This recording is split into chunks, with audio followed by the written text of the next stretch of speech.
Shifting our focus to some other stories that we are tracking is where actor and politician Kamal Haasan has strongly criticized the NEET medical entrance exam and its impact on marginalized communities in Tamil Nadu.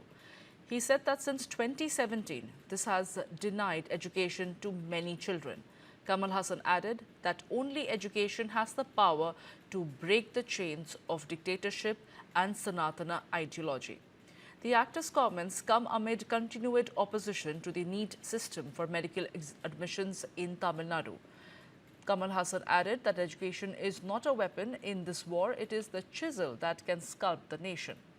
Tamil Nadu accuses the NEET of disproportionately favoring students from affluent urban backgrounds who can afford private coaching and puts the rural and government school students, even those with high board marks, at a severe disadvantage.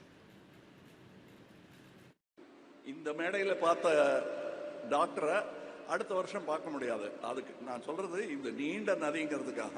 ஆனால் இன்னொரு காரணம் இருக்கு. இந்த டாக்டர்கள் மாதிரி அடுத்த வருஷ விழாவில் இவங்களால காட்ட முடியுமாங்கிறதுல ஒரு சின்ன சந்தேகம் இருக்கு. ஏன்னா 2017க்கு பிறகு இவர்களால் இந்த முயற்சியை தொடர முடியவில்லை. இப்ப புரியுதா ஏன் நீட் வேண்டாங்கிறோன்னு? 17லேருந்து இந்த வாய்ப்பை 13 தான் மொத்தம் நம்பர்னே வச்சுப்போம், 20 தான் வச்சுப்போம். 2017ஆம் ஆண்டு முதல் இன்றைய தேதி வரை இந்த மாதிரி அத்தனை பிள்ளைகளுக்கு கல்வி கிடைக்காமல் செய்து விட்டது இந்த சட்டம். அகரம் நினைச்சா ஒண்ணும் விட முடியாது.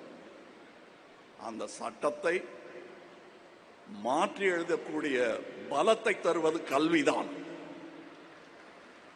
அந்த கல்வி இந்த போரில் ஆயுதமின்றி நாட்டையே செதுக்க வல்லது.